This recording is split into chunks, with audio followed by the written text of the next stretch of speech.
Oke, rekan-rekan semuanya, kita lanjut materi hari ini tentang pendaratan penyu di Bantul. Bahwa pendaratan penyu di Bantul itu di sepanjang pesisir selatan Kabupaten Bantul yang memanjang dari pantai Parangtritis sampai timur muara Sungai Progro. Kemudian kita lihat bahwa ekosistem pesisir di Bantul itu memiliki beberapa ancaman, baik ancaman yang alami maupun ancaman yang antropogenik atau ulah dari manusia. Kemudian kalau kita lihat ancaman alami itu yang ada di pesisir Bantul adalah dampak fenomena alam sekarang ini, terutama angin yang besar. Kemudian ada perubahan iklim secara istilahnya global sehingga mengakibatkan abrasi di pantai selatan Bantul. Jadi angin yang besar itu setiap tahun itu terjadi di pantai selatan Bantul atau anuali menghantam pesisir selatan pantai Bantul. Kemudian ada inisiatif untuk menanami pohon cemara udang di sepanjang pantai di Bantul. Di beberapa titik itu bahkan sangat lebat sehingga disebut sebagai pantai Cemara Sewu. Itu untuk mengurangi dampak dari terjangan gelombang yang tinggi.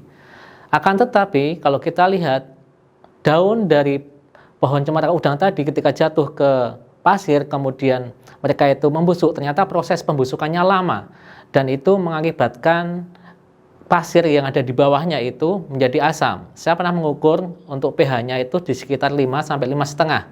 Sehingga apabila itu sebagai tempat alami untuk penyu mendarat dan meletakkan telur di situ, maka itu kurang bagus untuk penetasan karena harus di pH yang netral atau sekitar 7 supaya telur penyu itu menetas. Sehingga pemindahan telur dari ditemukan di dekat pantai, di dekat dengan naungan cemara, pohon cemara tadi, kemudian dipindah ke sarang semi alami itu salah satu tujuannya juga untuk meningkatkan persentase dari penetasan telur.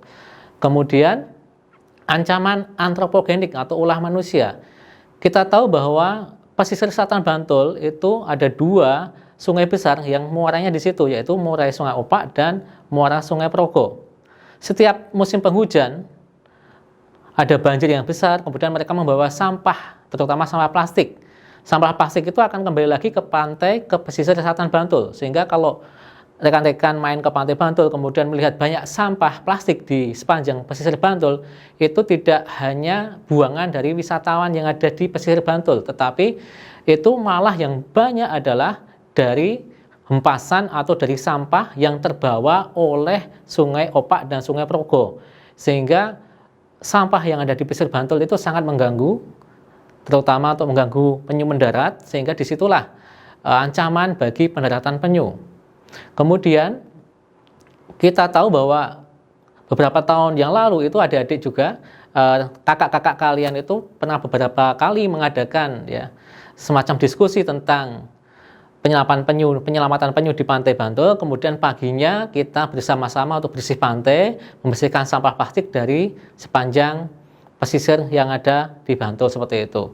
Kemudian sekarang ini di Bantul sudah ada 4 kelompok konservasi penyu. Kalau kita lihat dari timur itu ada Pantai Pelangi. Pantai Pelangi itu antara Pantai Parangtritis dan Pantai Depok. Itu ada Pantai Pelangi, di situ ada namanya Pak Min atau Pak Sarwidi yang menjadi ketua kelompok di situ. Dia sejak tahun 2010 itu sudah mulai menetaskan telur penyu atau tetasnya itu tukik.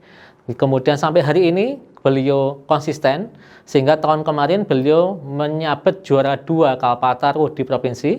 Kemudian di baratnya itu nanti di barat sungai itu ada Muara Opak, di barat Opak itu ada Pantai Samas, di situ ada Pak Dur, Mbah Dur atau Mbah Rujito. Dia juga beberapa tahun lalu juga menyabet Kalpataru nasional. Kemudian di baratnya lagi itu Pantai Gua Cemara, di situ nanti ada Mas Sutiman atau Mas Timan dengan Pak Bagio.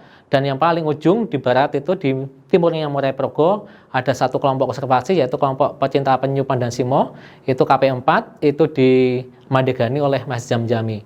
Sehingga keempat kelompok tadi bersama-sama mengkonservasi penyu ada di Bantul, sehingga ancaman baik itu ancaman yang tadi itu alami, istilahnya itu dihindari, kemudian ancaman dari sampah-sampah plastik, ancaman dari manusia Juga dulu masih ada pencurian terhadap telur, pencurian terhadap indukan, dulu itu masih ada, tetapi karena ada keempat kelompok masyarakat konservasi penyu ini, ancaman yang terutama itu ancaman untuk pencurian telur, ancaman terhadap pencurian induk penyu itu dapat ditekan. Oke, nanti kita lanjutkan. Terima kasih.